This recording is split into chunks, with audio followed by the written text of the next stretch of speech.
Assalamualaikum warahmatullahi wabarakatuh. Perkenalkan, saya Rizky Aulia. Saya dari kelas 5 DPG SD dengan NPM 5019116. Di sini saya akan menjelaskan materi tentang sumber belajar PPKN SD di mata kuliah pembelajaran PPKN SD dengan dosen penggampu Pak Tio Gusti Satria MPD. Salah satu tugas pendidik adalah mengajar.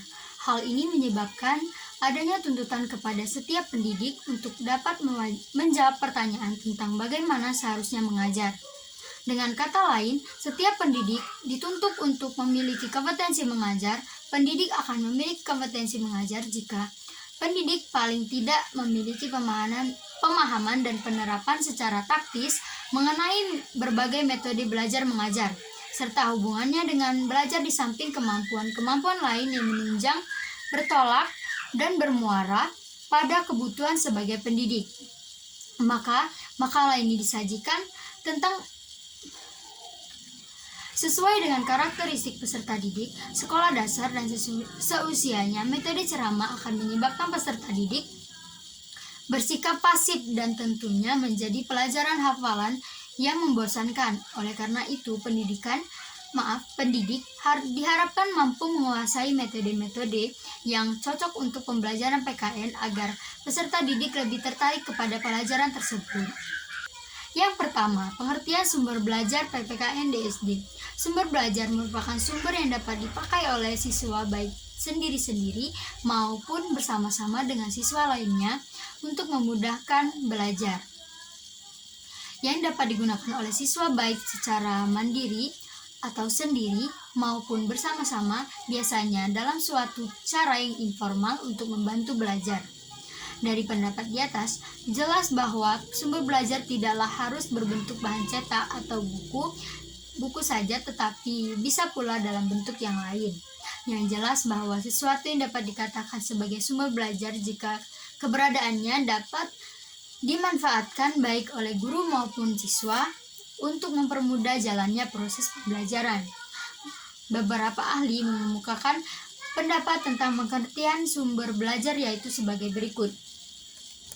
Yang pertama, menurut Yusuf Hadi Niarso, sumber belajar adalah segala sesuatu yang meliputi pesan, orang, bahan, alat, dan lingkungan, baik secara tersendiri maupun terkombinasi dapat memungkinkan terjadinya belajar.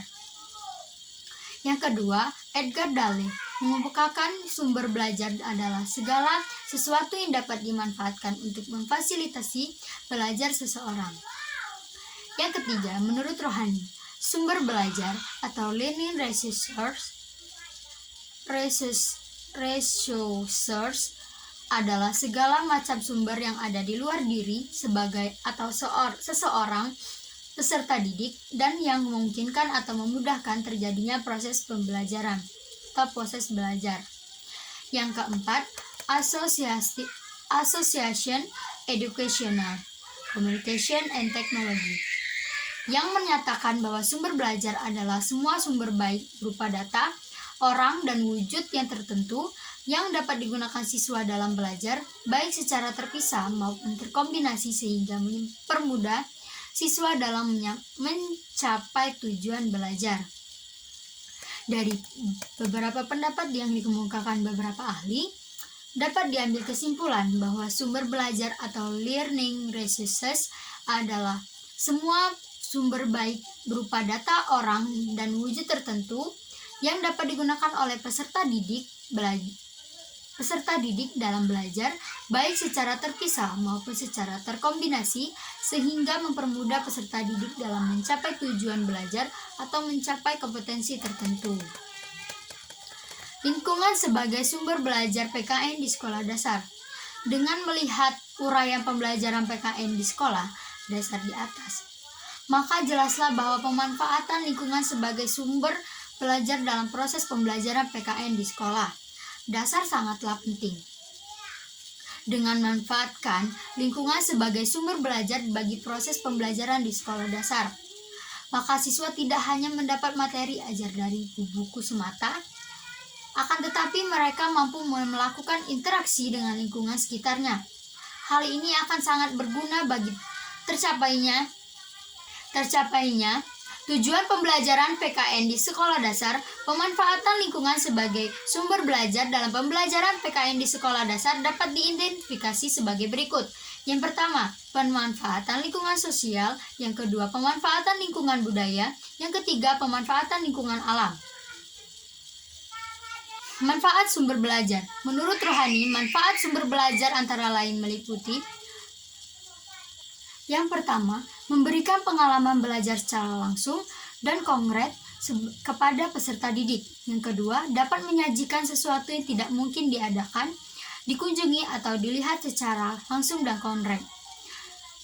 Yang keempat, dapat menambah dan memperluas cakrawala sajian yang ada di dalam kelas. Yang kelima, dapat membantu memecahkan masalah pendidikan atau instruksional baik dalam lingkup mikro maupun makro. Yang keenam, dapat memberikan informasi yang positif apabila diatur dan direncanakan pemanfaatannya secara tepat. Yang ketujuh, dapat merangsang untuk berpikir, bersikap, dan berkembang lebih lanjut. Komponen sumber belajar. Komponen sumber belajar itu sendiri merupakan suatu sistem. Artinya, sumber belajar itu sendiri merupakan satu kesatuan yang di dalamnya terdapat berbagai komponen yang saling berhubungan, saling mempengaruhi, serta saling melengkapi. Komponen yang dimaksud adalah semua bagian yang ada di dalam sumber belajar, baik yang dirancang ataupun yang dimanfaatkan. Adapun komponen-komponen sumber belajar dapat dianalisis sebagai berikut. Yang pertama, tujuan dan fungsi sumber belajar. Yang kedua, bentuk dan keadaan atau keadaan fisik sumber belajar. Yang ketiga, pesan. Yang keempat, tingkat kesulitan atau kompleksitas pemakai sumber belajar berkaitan dengan keadaan fisik dan pesan sumber belajar. Untuk menentukan apakah sumber belajar itu masih dapat dipergunakan atau tidak, dibutuhkan waktu, biaya terbatas, dan lainnya sebagainya. Yang kedua, mengidentifikasi sumber-sumber belajar. Yang pertama, macam-macam sumber belajar. Ada dua macam sumber belajar, yaitu sumber belajar yang memang dikembangkan dan disiapkan yang disebut dengan researchers by design, dan sumber belajar yang tidak direncanakan secara khusus untuk pengajaran tetapi dapat digunakan untuk belajar yang disebut dengan researchers by intelligence. Yang kedua, klasifikasi sumber belajar. Sumber belajar dapat diklasifikasi sebagai berikut. Yang pertama, pesan atau message, informasi yang harus disalurkan oleh komponen lain berbentuk ide, fakta, pengertian, atau data. Kedua, manusia atau people, orang yang menyimpan informasi atau menyalurkannya. Yang ketiga, bahan atau materials, sesuatu yang bisa disebut dengan media software yang mengandung pesan untuk disajikan. Yang keempat, peralatan atau device, sesuatu bisa menjadi media hardware yang menyalurkan pesan untuk disajikan yang ada di dalam software. Yang kelima, metode atau teknik, prosedur, secara yang disiplin dalam memanfaatkan bahan, peralatan, atau situasi yang menyampaikan pesan. Yang keenam, lingkungan atau setting, situasi sekitar di mana pesan disampaikan. Baiklah, kesimpulan yang dapat saya ambil dari materi yang telah saya sampaikan tadi ialah berdasarkan penjelasan sumber pelajar PKN SD dengan beberapa hal yang terdapat di dalamnya adalah sebagai pendidik sebaiknya memahami dan mampu mengaplikasikan materi tersebut dalam proses belajar mengajar karena guna mempermudah siswa dalam memahami pelajaran dan memudahkan guru dalam menyampaikan pelajaran. Sumber belajar dapat diklasifikasikan sebagai pesan atau message, manusia atau people, bahan atau materials, peralatan atau device, metode atau teknik, dan lingkungan atau setting. Baiklah, itu saja materi yang dapat saya sampaikan tentang sumber belajar PPKN di SD.